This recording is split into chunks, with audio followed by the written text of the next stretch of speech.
Kisah legenda dari Madura, Joko Tole di sebuah desa yang banyak orang. Legenda dari Madura, Joko Tole.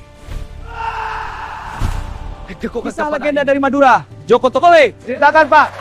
Laporkan tanggung jawab dari saya dan Aku Joko juga. Tole. Legenda Joko Tole dimulai di desa ini. Ceritakan lebih banyak. Joko Tole lahir dengan tenaga luar biasa. Assalamualaikum warahmatullahi wabarakatuh.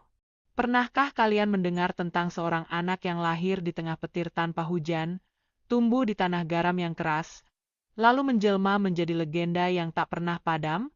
Inilah kisah Joko Tole, keberanian, cinta, pengorbanan, dan kehormatan yang mengguncang Madura sepanjang zaman. Malam itu angin laut berhembus lebih kencang dari biasanya, menyapu pesisir Pulau Madura dengan desir yang seakan membawa pesan dari masa depan. Langit menggantung kelabu, tetapi bintang-bintang tetap menyala tajam seperti mata para leluhur yang mengawasi bumi. Di sebuah perkampungan sederhana yang dikelilingi ladang garam dan deru ombak, seorang bayi lahir di tengah suasana yang tak biasa. Konon, suara petir menyambar tanpa hujan, dan perahu-perahu nelayan yang tertambat bergoyang sendiri meski laut tampak tenang. Warga berbisik, tanda-tanda itu bukan pertanda buruk, melainkan isyarat bahwa seorang anak dengan takdir besar telah menginjakan kaki di tanah garam. Bayi itu kelak dikenal sebagai Joko Tole, nama yang kemudian menggema dari pesisir hingga ke tanah seberang. Sejak hari kelahirannya, aura berbeda seolah menyelimutinya. Tangisnya bukan sekadar suara bayi, melainkan pekik lantang yang membuat orang-orang terdiam. Sang ibu memeluknya dengan perasaan haru bercampur gentar, sementara para tetua kampung saling pandang, menyadari bahwa mereka sedang menyaksikan awal dari sebuah legenda. Di tanah yang keras oleh terik matahari dan asin oleh keringat para petani garam, kelahiran seperti ini bukan sekadar peristiwa keluarga, melainkan kabar bagi seluruh kampung. Masyarakat Madura hidup dalam adat yang kuat dan harga diri yang dijunjung tinggi. Kehormatan bukan sekadar kata, melainkan napas yang menghidupi setiap langkah. Anak-anak dididik untuk berani, laki-laki ditempa dengan kerja keras, dan perempuan dijaga dalam kemuliaan. Di tengah lingkungan yang keras itu, Joko Tole kecil tumbuh tanpa banyak tangisan. Ia jarang sakit, jarang mengeluh, dan tatapannya selalu tajam seolah memahami dunia lebih cepat dari usianya. Saat anak-anak lain bersembunyi di balik sarung ibunya ketika badai datang, ia justru berdiri di ambang pintu, menatap kilat dengan mata berbinar. Ketika usianya belum genap 5 tahun, kekuatan yang tak biasa mulai terlihat.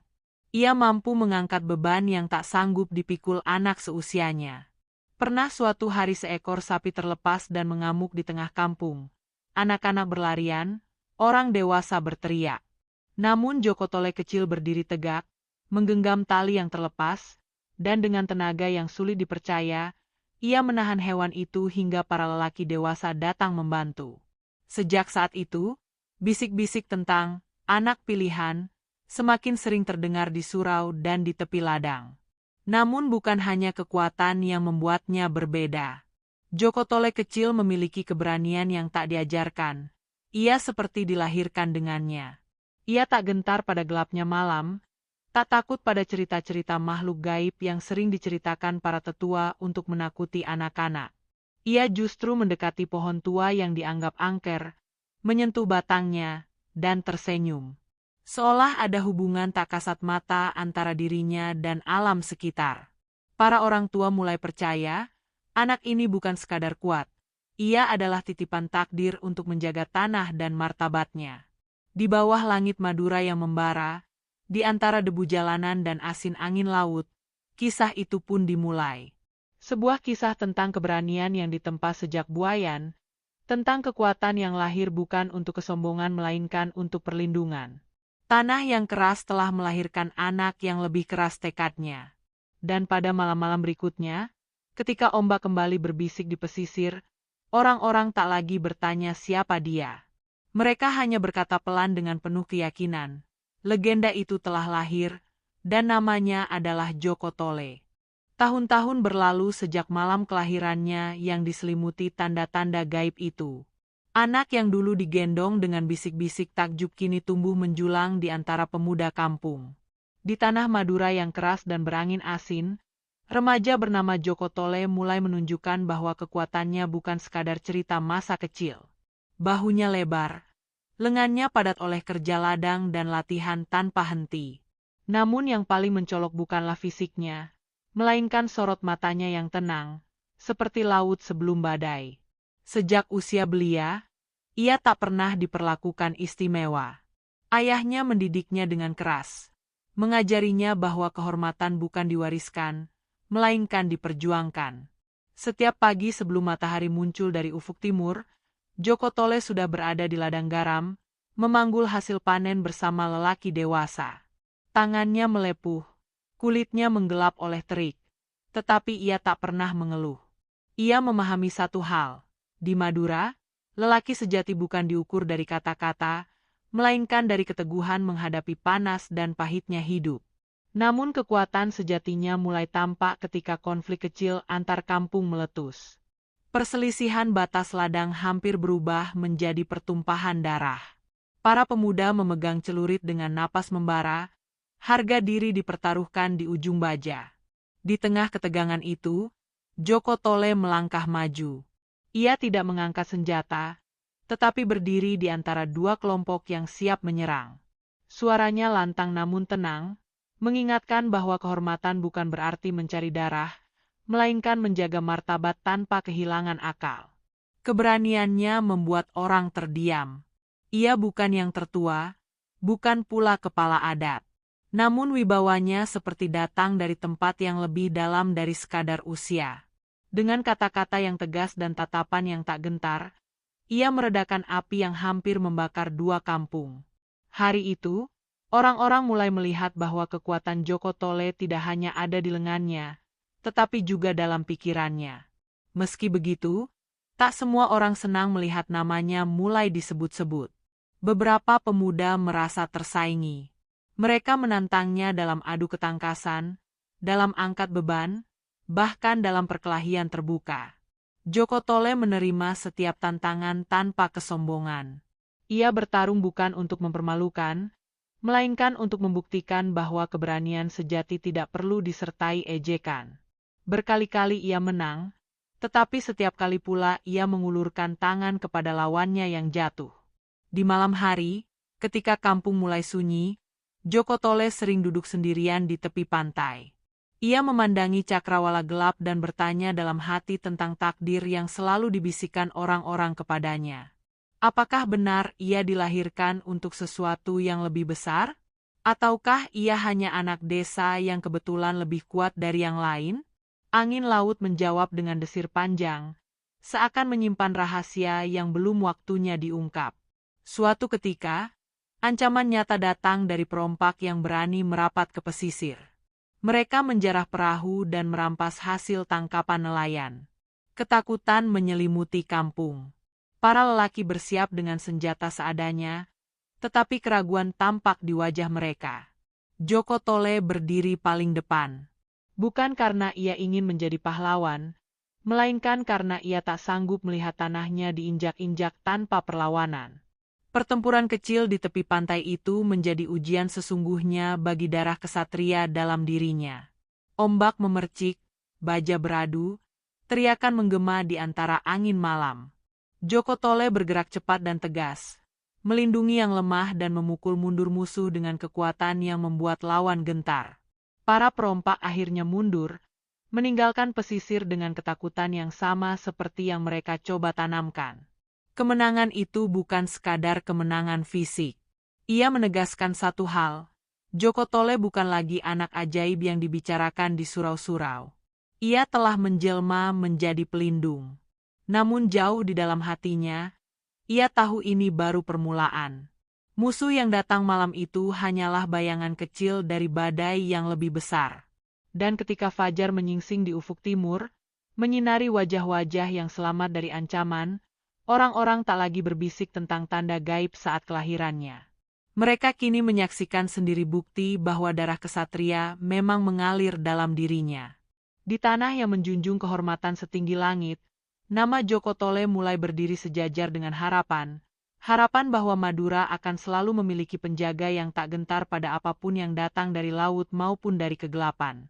Kemenangan atas para perompak di pesisir tidak serta-merta membuat hidup kembali tenang. Justru sejak malam itu, bayangan ancaman terasa semakin nyata. Di tanah Madura yang keras dan menjunjung kehormatan, kabar tentang keberanian Joko Tole menyebar cepat, menembus ladang garam, melintasi perkampungan, hingga ke telinga orang-orang yang tidak menginginkan kebangkitan seorang pelindung baru. Angin yang dulu hanya membawa aroma laut kini terasa seperti membawa firasat. Beberapa minggu setelah peristiwa di pantai, seorang utusan asing datang dengan sikap angkuh. Ia membawa pesan dari penguasa wilayah seberang yang merasa tersinggung karena kelompoknya dipukul mundur. Pesannya sederhana namun tajam. Madura harus tunduk dan membayar upeti, atau bersiap menghadapi kekuatan yang lebih besar. Warga kampung diliputi kegelisahan. Mereka pernah menghadapi perompak, tetapi ancaman kali ini terdengar lebih terorganisir, lebih berbahaya. Para tetua berkumpul di balai adat. Perdebatan berlangsung sengit. Ada yang ingin berdamai demi keselamatan, ada pula yang bersikeras mempertahankan harga diri. Joko Tole duduk di sudut ruangan, mendengarkan dengan seksama.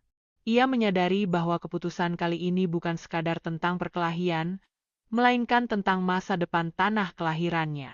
Dalam dadanya, keberanian dan tanggung jawab bertarung satu sama lain. Malam itu, ia tidak bisa tidur. Ia berjalan menyusuri pesisir, tempat ia dulu berdiri melawan perompak. Ombak berkejaran dalam gelap, seolah mengingatkannya bahwa laut selalu menguji siapapun yang hidup di tepinya. Disitulah ia menyadari sesuatu, kekuatan saja tidak cukup. Jika musuh datang dengan pasukan besar, keberanian tanpa strategi hanya akan menjadi pengorbanan sia-sia. Beberapa hari kemudian, ancaman itu menjadi nyata. Kapal-kapal asing terlihat di kejauhan. Layar mereka membelah cakrawala seperti pertanda perang. Ketakutan menyebar lebih cepat dari angin. Anak-anak disembunyikan, perempuan dipindahkan ke tempat aman. Para lelaki bersiap dengan senjata seadanya. Di tengah kepanikan itu, Joko Tole berdiri dengan wajah tenang, meski di dalam hatinya badai berkecamuk. Pertempuran pertama berlangsung brutal. Musuh datang dengan jumlah lebih banyak dan persenjataan lebih lengkap. Joko Tole memimpin barisan depan, mengatur posisi, memanfaatkan medan pantai yang ia kenal sejak kecil. Ia bergerak cepat, menangkis serangan, melindungi rekan-rekannya. Namun untuk pertama kalinya dalam hidupnya, ia merasakan keterbatasan. Setiap pukulan yang ia tepis digantikan oleh dua serangan baru. Dalam kekacauan itu, ia hampir tumbang. Sebuah tebasan mengenai bahunya, membuat darah mengalir deras. Lututnya sempat goyah, pandangannya berkunang-kunang. Di detik itulah ia merasakan ketakutan yang belum pernah ia rasakan sebelumnya. Bukan takut mati, tetapi takut gagal melindungi tanah yang ia cintai. Ia sadar, legenda tidak kebal terhadap luka. Namun justru dari titik terendah itulah sesuatu dalam dirinya bangkit. Ia mengingat wajah ibunya, ajaran ayahnya, dan harapan rakyat yang berdiri di belakangnya. Dengan sisa tenaga, ia bangkit kembali. Ia mengubah strategi, memerintahkan pasukannya mundur teratur ke jalur sempit berbatu, memaksa musuh kehilangan keseimbangan. Sedikit demi sedikit, keadaan berbalik. Pertempuran itu tidak berakhir dengan kemenangan gemilang. Musuh mundur, tetapi bukan karena hancur total, melainkan karena mereka menyadari bahwa Madura tidak akan mudah ditaklukkan. Joko Tole selamat, namun dengan luka yang menjadi pengingat bahwa ia bukan dewa, melainkan manusia yang harus terus belajar. Saat fajar menyingsing, ia berdiri memandangi pantai yang porak-poranda. Ujian pertamanya telah memberinya pelajaran paling penting. Menjadi pelindung bukan hanya soal kekuatan, tetapi tentang ketahanan hati ketika hampir runtuh. Dari luka di bahunya, lahirlah kesadaran baru, bahwa perjalanan ini baru saja dimulai, dan badai yang lebih besar masih menunggu di cakrawala. Luka di bahu Joko Tole belum sepenuhnya kering ketika kesunyian aneh menyelimuti kampung. Kemenangan yang setengah getir itu meninggalkan jejak. Perahu-perahu rusak, pasir yang masih menyimpan noda darah, dan mata-mata yang tak lagi memandangnya sekadar sebagai pemuda kuat, melainkan sebagai harapan terakhir. Di tanah Madura yang menjunjung kehormatan setinggi langit, harapan adalah beban yang lebih berat daripada baja. Suatu malam, ketika angin berembus pelan dan bulan menggantung pucat, Joko Tole bermimpi. Ia melihat sosok-sosok tua berbalut cahaya temaram berdiri di antara ladang garam yang berkilau seperti cermin. Mereka tidak berbicara, tetapi tatapan mereka memanggil. Di tengah barisan itu, seorang lelaki sepuh menunjuk ke arah perbukitan tandus di timur, tempat batu-batu besar berdiri seperti penjaga sunyi. Joko Tole terbangun dengan napas berat, menyadari bahwa mimpi itu terasa lebih nyata daripada siang hari. Tanpa banyak bicara, ia meminta izin pada para tetua untuk melakukan perjalanan singkat. Sebagian menganggapnya kelelahan akibat luka, sebagian lagi percaya bahwa darah legenda memang sering dipanggil oleh hal-hal yang tak kasat mata. Dengan langkah mantap, Joko Tole menuju perbukitan yang jarang disentuh manusia. Tanahnya keras, jalannya terjal, dan sunyinya seperti menyimpan rahasia berabad-abad. Di antara celah batu raksasa, ia menemukan sebuah gua sempit yang tertutup akar tua. Udara di dalamnya dingin dan lembab, berbeda dengan panas Madura yang biasa membakar kulit. Di ujung gua, tertancap sebuah keris tua dengan gagang sederhana namun memancarkan aura yang membuat bulu kuduk meremang. Bukan kilau emas yang menarik perhatian, melainkan getaran halus yang terasa sampai ke dadanya. Saat tangannya menyentuh gagang keris itu, seolah ada arus hangat mengalir dari logam ke nadinya. Dalam sekejap, bayangan masa lalu berkelebat di benaknya. Leluhur yang bertempur, darah yang tertumpah demi tanah, sumpah yang diucapkan di bawah langit yang sama. Joko Tole tersentak, tetapi tidak melepaskan pegangannya. Ia sadar, pusaka itu bukan sekadar senjata, melainkan warisan janji. Keris itu terasa ringan namun penuh tenaga, seakan menunggu tangan yang tepat untuk menghunusnya kembali. Joko Tole berlutut, menundukkan kepala. Ia tidak meminta kekuatan, tidak memohon kejayaan. Ia hanya berjanji dalam hati bahwa pusaka itu tak akan ia gunakan untuk kesombongan atau balas dendam, melainkan semata-mata untuk menjaga kehormatan dan keselamatan rakyatnya. Ketika ia keluar dari gua, angin bertiup lebih kencang, membawa debu dan aroma laut. Awan bergerak cepat, seolah alam menyaksikan momen itu. Di kejauhan, ia melihat kampungnya yang kecil namun penuh arti. Untuk pertama kalinya, ia merasakan keyakinan yang berbeda. Bukan keyakinan karena ototnya kuat, tetapi karena ia kini memikul amanah leluhur. Kembalinya Joko Tole membawa perubahan. Tatapannya lebih dalam, langkahnya lebih terukur. Ia mulai melatih para pemuda bukan hanya dalam kekuatan fisik, tetapi juga dalam strategi dan kesabaran. Ia mengajarkan bahwa pusaka terbesar bukanlah keris di tangan, melainkan keberanian untuk menahan amarah. Keris sakti itu tetap tersimpan, hanya sesekali ia keluarkan untuk membersihkan dan merenung. Namun kabar tentang kebangkitannya kembali terdengar hingga ke wilayah seberang. Musuh yang pernah mundur kini mulai menyusun rencana baru. Mereka mendengar desas-desus tentang pusaka yang ditemukan, tentang janji leluhur yang diperbarui. Ketakutan mereka bercampur dengan ambisi untuk mematahkan simbol itu sebelum menjadi legenda yang tak tergoyahkan. Di bawah langit Madura yang kembali membara, Joko Tole berdiri dengan keris terselip di pinggangnya.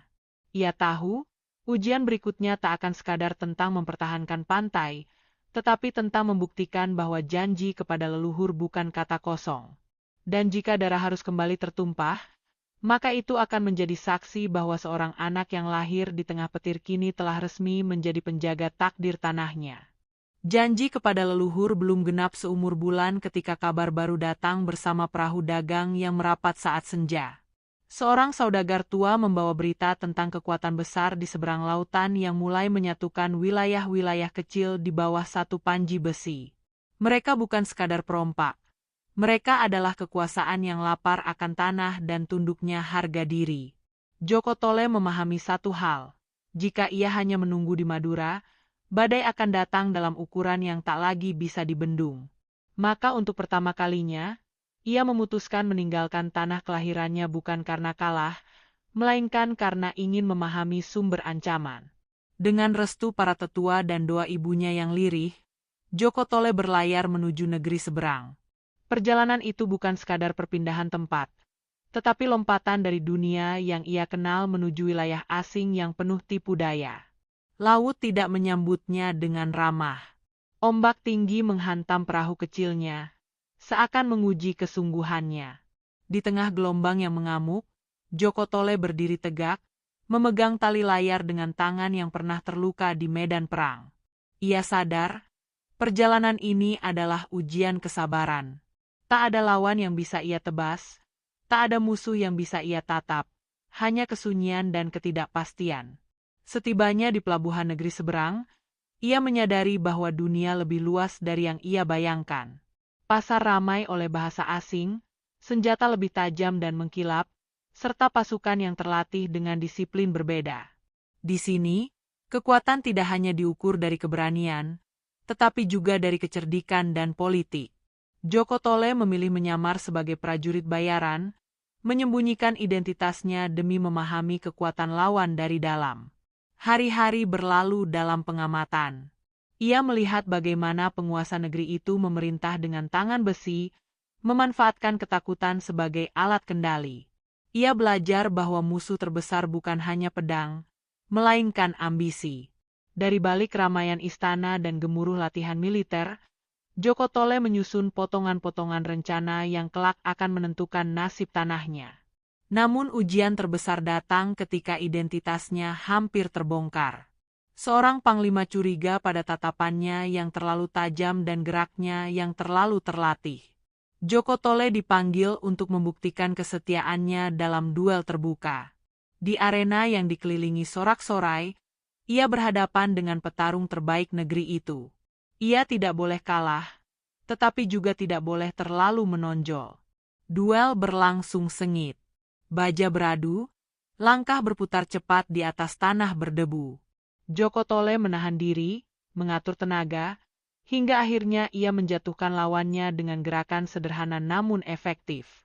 Sorakan menggema, dan kecurigaan berubah menjadi kekaguman. Sejak saat itu, ia diterima lebih dekat ke lingkar kekuasaan. Cukup dekat untuk melihat rencana penyerangan yang disiapkan untuk Madura. Di tengah penyamarannya, ia juga bertemu dengan seorang perempuan bangsawan yang cerdas dan peka terhadap ketidakadilan. Perempuan itu melihat sesuatu yang berbeda dalam diri Joko Tole, ketegasan tanpa keserakahan. Percakapan mereka menjadi jendela bagi Joko Tole untuk memahami bahwa tidak semua orang di negeri itu mendukung ambisi penaklukan. Ada hati-hati yang juga lelah oleh perang. Ketika rencana penyerangan hampir matang, Joko Tole tahu waktunya habis. Ia tak bisa tinggal lebih lama tanpa mempertaruhkan nyawanya. Dengan informasi yang ia kumpulkan dan jaringan kecil simpatisan yang diam-diam ia bangun, ia meninggalkan negeri seberang dalam gelap malam. Kepergiannya senyap, tetapi tekadnya semakin nyaring. Perahu kecilnya kembali membelah laut menuju Madura, membawa bukan hanya tubuh yang lelah, tetapi pengetahuan yang berharga. Kini ia memahami bahwa perang berikutnya tak bisa dimenangkan dengan kekuatan semata. Ia harus menyatukan keberanian, strategi, dan mungkin juga sekutu tak terduga. Di bawah langit yang memerah oleh fajar, Joko Tole tersenyum tipis. Negeri seberang telah ia kenal, dan saat badai benar-benar datang, ia tidak akan lagi bertarung dalam kegelapan. Fajar menyambut kepulangan Joko Tole dengan cahaya kemerahan yang memantul di ladang garam. Ombak berdesir seakan membisikkan kabar. Ia kembali bukan sebagai pemuda yang berangkat diam-diam, melainkan sebagai lelaki yang membawa rahasia besar dari negeri seberang. Di tanah Madura, wajah-wajah penuh harap menyambutnya. Namun di balik senyum tipisnya, ada beban yang tak terlihat. Rencana penyerangan yang segera datang dan pilihan-pilihan yang tak mudah. Ia segera mengumpulkan para tetua dan pemuda kampung. Dengan tenang, ia memaparkan kekuatan musuh, jumlah kapal, dan strategi yang akan mereka gunakan. Tidak ada kepanikan dalam suaranya, tetapi keseriusan yang membuat ruangan hening. Joko Tole kini bukan lagi sekadar petarung. Ia telah menjelma menjadi pemimpin yang memikirkan langkah sebelum mengayunkan senjata. Di tengah persiapan itu, hadir pula seseorang yang tak pernah ia duga akan memengaruhi hatinya. Perempuan bangsawan dari negeri seberang yang dulu diam-diam membantunya ternyata memilih mengikuti jejaknya, meninggalkan istana demi menentang perang yang tak ia setujui.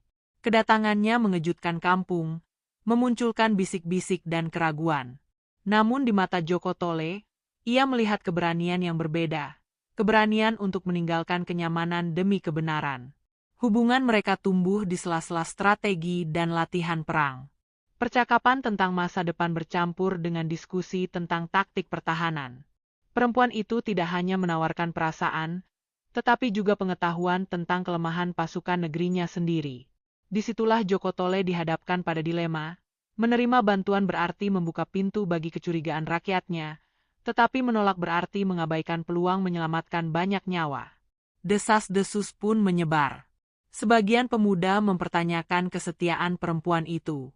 Sebagian tetua khawatir cinta akan melemahkan fokus sang pelindung. Joko Tole merasakan tekanan dari segala arah.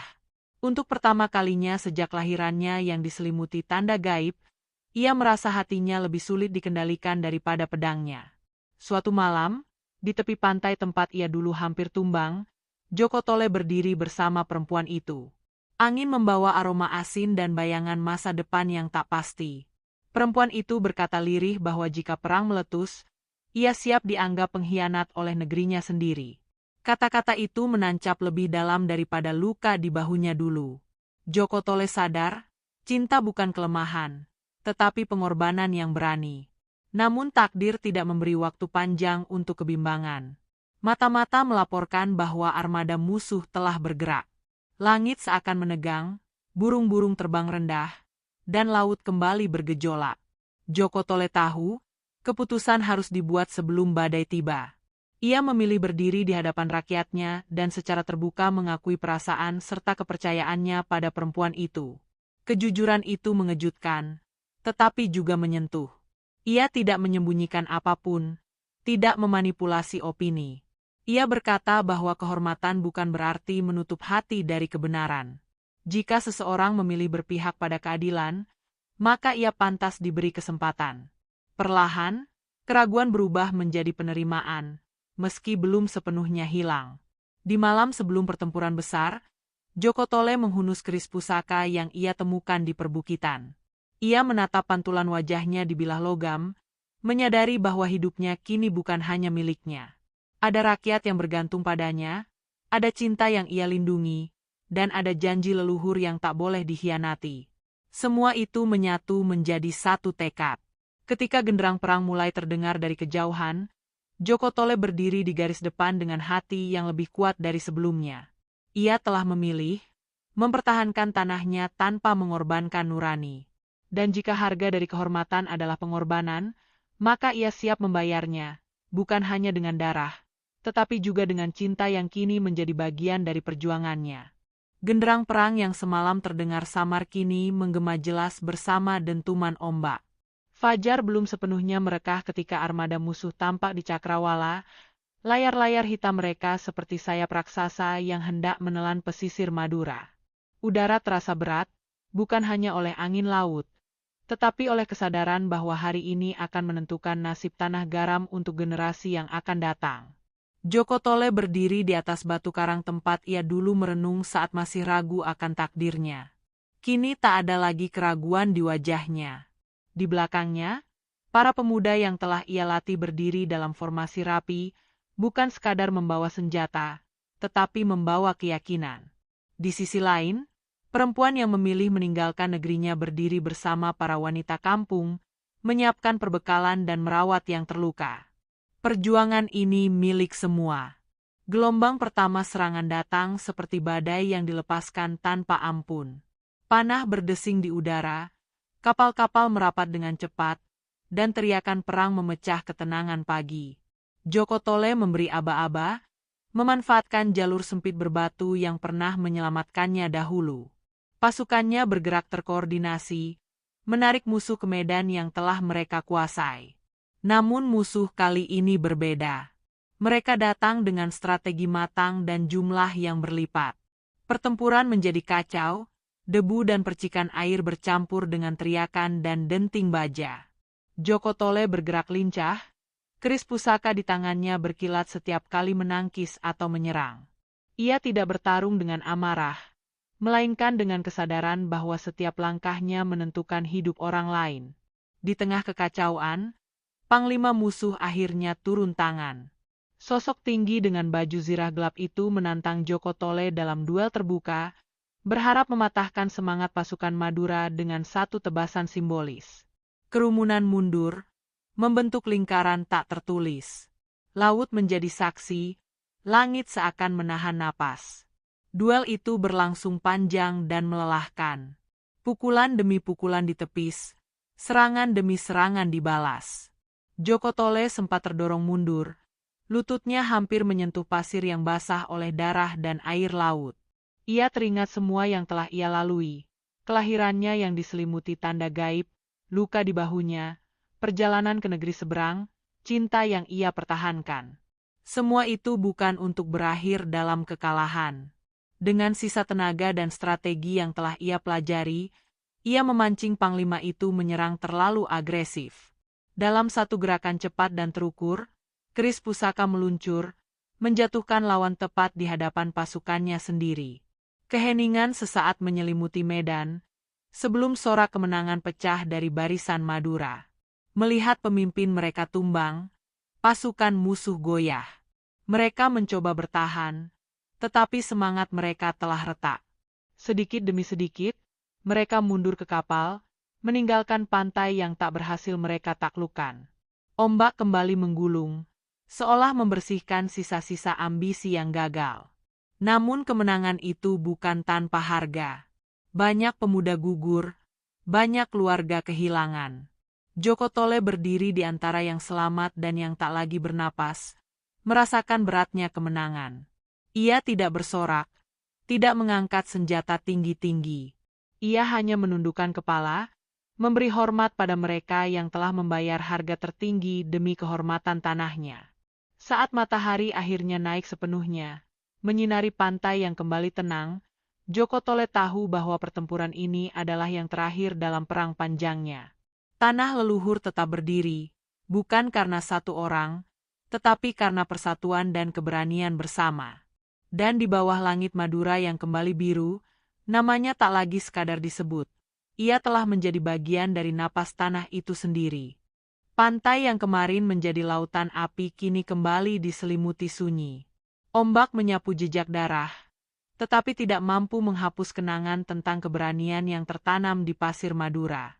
Rakyat berkumpul bukan untuk merayakan kemenangan dengan sorak, melainkan untuk menundukkan kepala, mengenang mereka yang gugur. Di tengah lingkaran itu berdiri Joko Tole, bukan sebagai pahlawan yang dielu-elukan, melainkan sebagai manusia yang memahami harga dari sebuah kejayaan.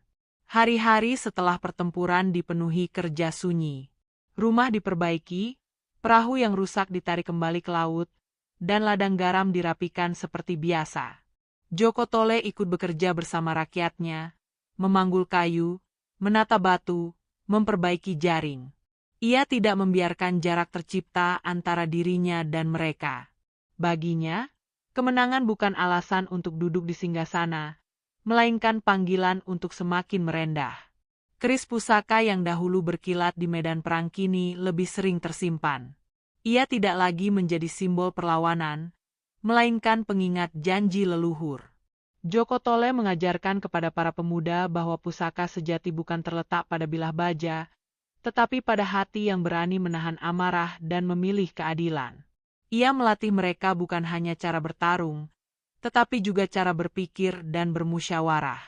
Perempuan yang telah memilih meninggalkan negerinya kini berdiri di sampingnya, bukan sebagai bayangan, melainkan sebagai bagian dari perubahan. Bersama, mereka membantu membangun kembali kepercayaan dan mempererat persatuan kampung-kampung yang dulu hampir terpecah. Cinta mereka tidak lagi menjadi bahan bisik-bisik, melainkan bukti bahwa keberanian juga bisa hadir dalam bentuk lembutan. Nama Joko Tole mulai diceritakan dari mulut ke mulut. Para tetua menyisipkan kisahnya dalam dongeng malam untuk anak-anak. Namun Joko Tole sendiri selalu tersenyum kecil setiap kali mendengarnya. Ia tahu legenda seringkali membesar-besarkan kenyataan. Ia tidak ingin dikenang sebagai sosok tanpa celah, melainkan sebagai manusia yang pernah ragu, pernah terluka, tetapi tetap memilih berdiri. Waktu berlalu, rambutnya mulai memutih, tetapi wibawanya tak pudar. Ia menyaksikan generasi baru tumbuh dengan semangat yang sama seperti yang pernah menyala dalam dirinya. Madura tidak lagi sekadar bertahan, tetapi berkembang dengan keyakinan bahwa kehormatan bisa dijaga tanpa harus selalu menumpahkan darah. Suatu senja, ia kembali ke perbukitan tempat ia menemukan keris pusaka. Angin berembus pelan, membawa aroma laut yang akrab. Ia menancapkan keris itu kembali ke tempat asalnya, seolah mengembalikan amanah kepada tanah yang telah melahirkannya. Baginya, tugasnya telah selesai. Pusaka itu tidak perlu terus berada di tangannya untuk menjaga kehormatan. Kepulangannya dari perbukitan disambut langit yang berwarna jingga keemasan. Ia berjalan perlahan melewati ladang garam yang berkilau, menyadari bahwa warisan terbesar bukanlah kemenangan di medan perang, melainkan persatuan yang tetap terjaga. Ia tidak tahu bagaimana sejarah akan menuliskan namanya, tetapi ia yakin satu hal, tanah ini akan selalu melahirkan penjaga-penjaga baru. Ketika akhirnya ia menghembuskan napas terakhirnya di usia senja, tidak ada dentuman perang, tidak ada sorak-sorai. Hanya doa dan tangis haru yang mengiringi kepergiannya. Namun sejak hari itu, setiap kali angin laut berdesir lebih kencang dari biasanya, orang-orang percaya bahwa semangatnya masih berkeliling menjaga pesisir. Legenda itu pun hidup, bukan dalam batu atau monumen, tetapi dalam hati rakyat Madura. Warisan Joko Tole bukan sekadar cerita tentang kekuatan, melainkan tentang pilihan untuk menjaga kehormatan tanpa kehilangan kemanusiaan. Dan selama tanah garam itu masih diterpa angin dan ombak, namanya akan terus bergaung, bukan sebagai dongeng kosong, tetapi sebagai api yang tak pernah padam. Angin laut masih berhembus di pesisir Madura, sama seperti ratusan tahun lalu ketika seorang anak lahir di tengah petir tanpa hujan. Pasir telah berganti, generasi telah bergulir, tetapi kisah tentang Joko Tole tetap hidup di sela-sela percakapan nelayan, di langgar kecil, di bawah lampu temaram ketika malam terlalu panjang untuk dilalui tanpa cerita. Anak-anak duduk melingkar, mendengar kisah tentang pemuda yang menolak tunduk, tentang lelaki yang memilih kehormatan di atas keselamatan. Namun semakin lama, kisah itu berubah bukan sekadar tentang pertempuran, melainkan tentang keberanian mengambil keputusan saat semua orang ragu. Joko Tole tak lagi hanya dikenang sebagai petarung, tetapi sebagai penentu arah ketika tanahnya hampir kehilangan harga diri. Orang-orang dewasa merenung lebih dalam. Mereka menyadari bahwa legenda itu bukan hanya cerita masa lalu, melainkan cermin masa kini. Ketika konflik kecil muncul di antara kampung, nama Joko Tole disebut bukan untuk mengobarkan perlawanan, tetapi untuk mengingatkan bahwa kekuatan tanpa kebijaksanaan adalah kehancuran. Bahkan di ladang garam yang memutih diterpa matahari, para pekerja sering berkata bahwa setiap tetes keringat yang jatuh adalah bagian dari menjaga warisan. Warisan bukan tentang keris sakti atau duel di tepi pantai, melainkan tentang keberanian bertahan dalam kerasnya hidup. Dalam panas yang membakar kulit, semangat itu terasa nyata. Waktu terus berjalan. Perahu-perahu kayu berubah menjadi kapal yang lebih besar. Jalanan tanah berubah menjadi jalur yang lebih kokoh. Namun ada satu hal yang tak berubah. Rasa hormat pada tanah kelahiran. Seolah-olah semangat Joko Tole tertanam dalam setiap jengkal bumi, menyatu dengan debu, dengan garam, dengan angin. Di saat-saat sulit, ketika badai ekonomi atau perpecahan sosial mengancam, orang-orang tua kembali membuka kisah lama itu. Mereka berkata, jika dulu Joko Tole bisa berdiri ketika ombak perang menghantam, mengapa kita tidak bisa berdiri menghadapi ujian zaman? Kisah itu menjadi penguat, bukan sekadar hiburan. Menariknya, legenda ini tidak hanya hidup di Madura. Ia menyeberang bersama para perantau yang membawa semangat pulau mereka ke kota-kota besar.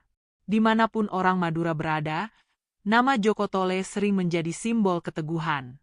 Bukan untuk menyombongkan diri, tetapi untuk mengingatkan asal-usul.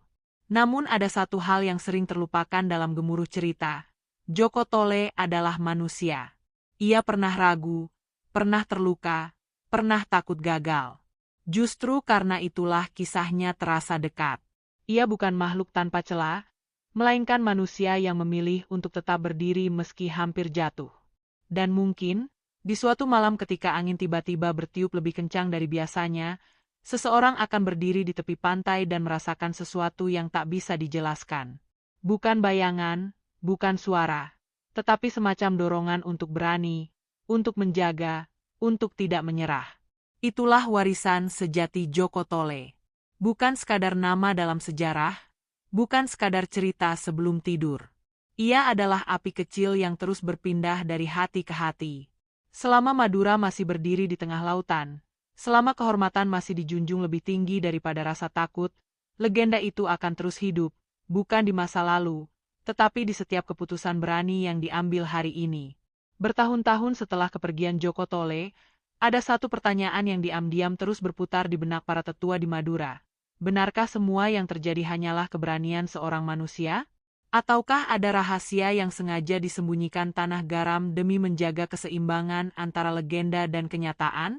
Konon, sebelum mengembalikan keris pusaka ke perbukitan, Joko Tole sempat berpesan kepada seorang murid kepercayaannya. Pesan itu tidak ditulis, tidak diumumkan, dan tidak pernah diucapkan di hadapan banyak orang. Ia hanya berkata bahwa kekuatan sejati Madura bukan pada satu orang, bukan pada pusaka, melainkan pada kesediaan rakyatnya untuk berdiri bersama saat gentar mulai merayap. Murid itu menyimpan pesan tersebut seperti menyimpan bara dalam sekam. Ia tidak menyebarkannya secara terbuka, tetapi menanamkannya dalam didikan kepada generasi berikutnya. Maka lahirlah pemuda-pemuda yang mungkin tak sekuat Joko Tole, namun memiliki keberanian yang sama untuk berkata, tidak, pada ketidakadilan. Ada pula kisah yang jarang diceritakan, bahwa di malam terakhirnya, Joko Tole tidak berbicara tentang perang atau kemenangan. Ia berbicara tentang ketakutan. Ia mengakui bahwa setiap duel, setiap strategi, selalu dibayangi kemungkinan gagal. Namun justru karena ia mengakui ketakutan itulah, ia mampu mengendalikannya. Rahasia itu menjadi pelajaran yang jauh lebih besar daripada kisah tebasan kerisnya. Seiring waktu, sebagian orang mulai meragukan kisah-kisah heroik tersebut. Mereka menganggapnya berlebihan, sekadar dongeng yang dibumbui. Tetapi setiap kali Madura menghadapi ujian, baik konflik, krisis, maupun perpecahan, nama Joko Tole kembali disebut, dan semangat persatuan itu bangkit seperti ombak yang tak pernah benar-benar mati. Di ladang garam yang luas dan memutih, para orang tua sering menunjuk ke cakrawala dan berkata kepada anak-anak mereka, tanah ini menyimpan rahasia.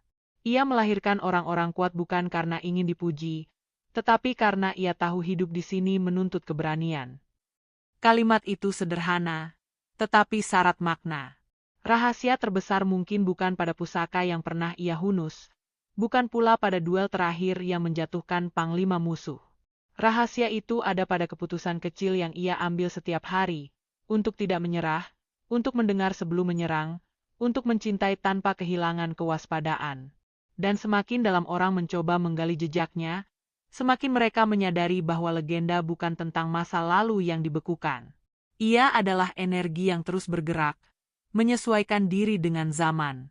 Joko Tole tidak perlu hadir dalam wujud nyata untuk tetap memengaruhi arah sejarah kecil di kampung-kampung pesisir.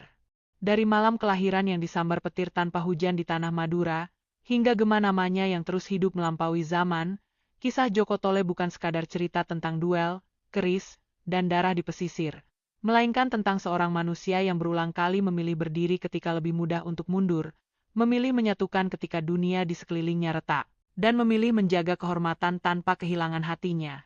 Ia lahir sebagai anak yang diselimuti tanda gaib, tumbuh dalam kerasnya tanah. Garam, ditempa luka, diuji pengkhianatan, dipertemukan cinta, dan akhirnya menyadari bahwa kemenangan terbesar bukan menjatuhkan musuh, melainkan menaklukkan ketakutan dalam diri, dan ketika tubuhnya telah kembali menyatu dengan bumi Madura, yang tersisa bukan hanya legenda, tetapi api karakter yang berpindah dari dada ke dada, membuktikan bahwa selama masih ada keberanian untuk berkata benar di tengah badai, Maka Joko Tole tidak pernah mati. Ia menjelma menjadi napas sebuah tanah yang menolak tunduk selamanya.